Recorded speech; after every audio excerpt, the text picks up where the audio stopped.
আসসালামু আলাইকুম। দেশ ও দেশের বাইরে যারা যে যেখান থেকে ভিডিও দেখছেন সবাইকে স্বাগত। তো আমি হাজির হলাম বাচ্চা ছেলে মেয়ে বিছানায় প্রস্রাব করে। অনেকেই ফোনে বলে থাকেন, মেসেজে বলে থাকেন, গুরুজি বাচ্চা পোলাপান প্রস্রাব করে বা বিভিন্ন ধরনের সমস্যা হয়ে থাকে। তো সেক্ষেত্রে কোনো তদবির বা কোনো দরকার থাকলে গুরুজি দয়া করে দেবেন।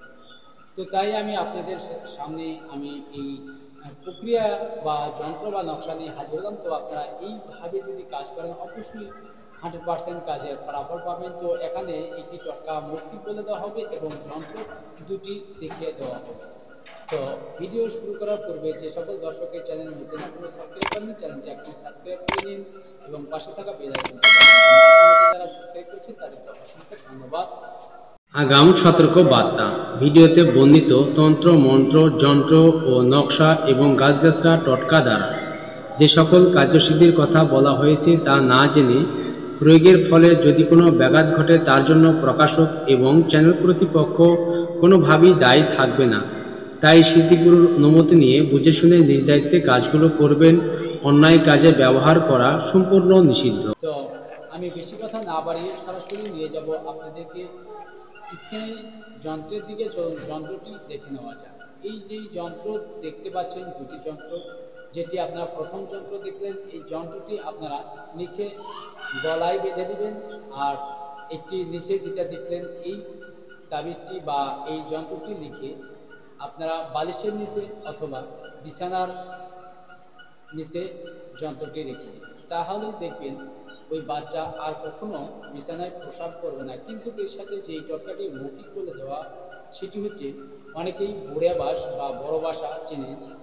আর এই বড় বাসা যা বলে দিয়া গ্রামগঞ্জে ঘরের থাম হিসাবে ব্যবহৃত হয়ে থাকে বা সাথে হিসাবে ব্যবহার হয়ে থাকে।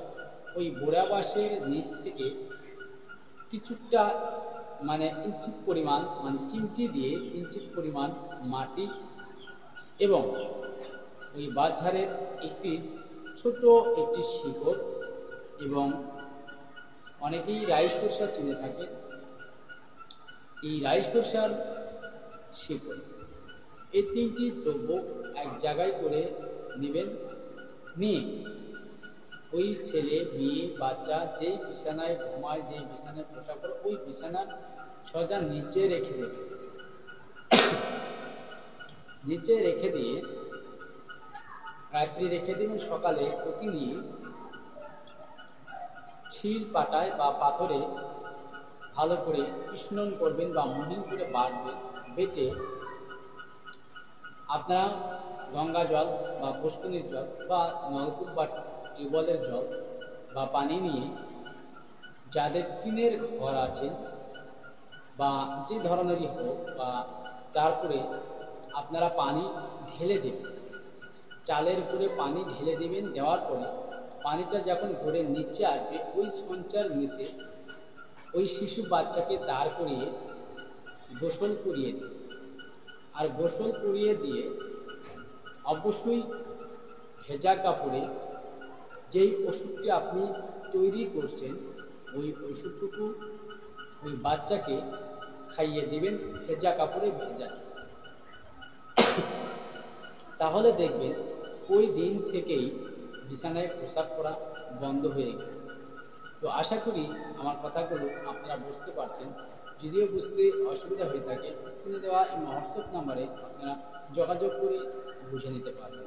সবাই ভালো থাকুন, সুস্থ থাকুন। আল্লাহ হাফেজ।